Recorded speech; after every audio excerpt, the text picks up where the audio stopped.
सभी भक्तजनों को जय श्री कृष्ण। श्री मैत्रेय जी ने कहा, भगवान ब्रह्मादि जगदीश्वरों के भी ईश्वर हैं। उनके प्रसन्न होने पर कोई भी वस्तु दुर्लभ नहीं रह जाती।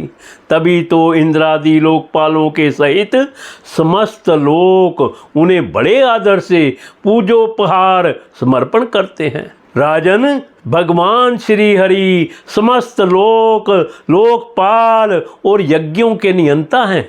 वे वेत्रिय रूप, द्रव्य रूप और तप स्वरूप हैं। इसलिए आपके जो देशवासी आपकी उन्नति के लिए अनेक प्रकार के यज्ञों से भगवान का यजन करते हैं, आपको उनके अनुकूल ही रहना चाहिए। जब आपके राज्य में ब्राह्मण लोग यज्ञों का अनुष्ठान करेंगे, तब उनकी पूजा से प्रसन्न होकर भगवान के अंश स्वरूप देवता आपको मन चाहा फल देंगे।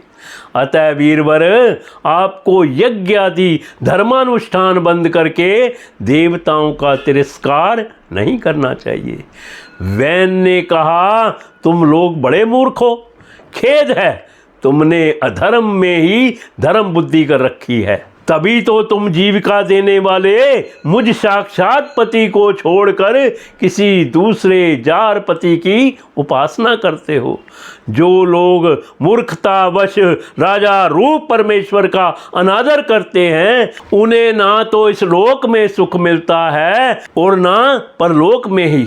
अरे, जिसमें तुम लोगों की इतनी भक्ति है, वह यज्ञ पुरुष है कौन?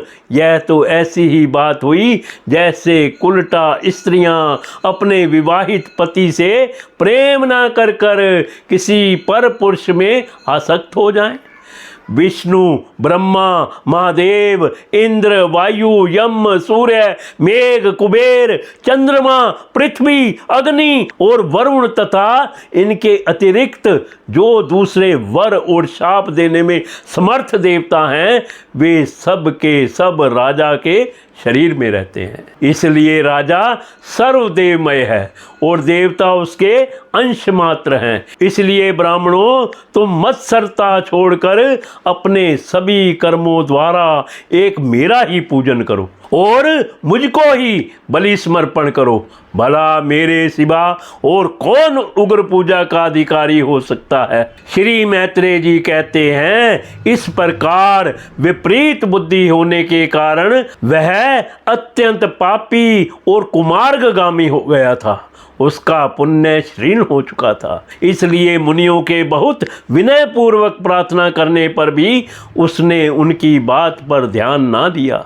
कल्याण रूप विदुर जी, अपने को बड़ा बुद्धिमान समझने वाले वैन ने जब उन मुनियों का इस प्रकार अपमान किया, तब अपनी मांग को व्यर्थ हुई देख वे उस पर अत्यंत कुपित हो गए।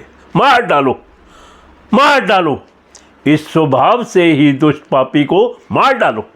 यह यदि जीता रह गया तो कुछ ही दिनों में संसार को अवश्य भस्म कर डालेगा। यह दुराचारी किसी प्रकार राज सिंहासन के योग्य नहीं है, क्योंकि यह निर्लज साक्षात यज्ञपति श्री विष्णु भगवान की निंदा करता है। अहो, जिनकी कृपा से इसे ऐसा ऐश्वर्य मिला, उन श्री हरि की निंदा अभागे वैन को छोड़कर और कौन कर सकता है? इस प्रकार अपने छिपे हुए क्रोध को प्रकट कर उन्होंने उसे मारने का निश्चय कर लिया। वह तो भगवान की निंदा करने के कारण पहले ही मर चुका था।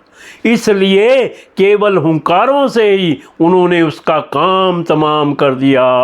जब मुनिगण अपने अपने आश्रमों को चले गए, तब इधर वैन की शोका कुला माता सुनीता मंत्र आदि के बल से तथा अन्य युक्तियों से अपने पुत्र के शव की रक्षा करने लगी। एक दिन वे मुनिगण सरस्वती के पवित्र जल में स्नान कर अग्निहोत्र से से निवृत्त हो नदी के तीर पर बैठे हुए हरी चर्चा कर रहे थे। उन दिनों लोगों में आतंक फैलाने वाले बहुत से उपद्रव होते देखकर वे आपस में कहने लगे, आजकल पृथ्वी का कोई रक्षक नहीं है, इसलिए चोर डाकुओं के कारण उसका कुछ अमंगल तो नहीं होने वाला है। ऋषि लोग ऐसा विचार कर ही रहे थे कि उन्होंने सब दिशाओं में धावा करने वाले चोरों और डाकुओं के कारण उठी हुई बड़ी भारी धूल देखी।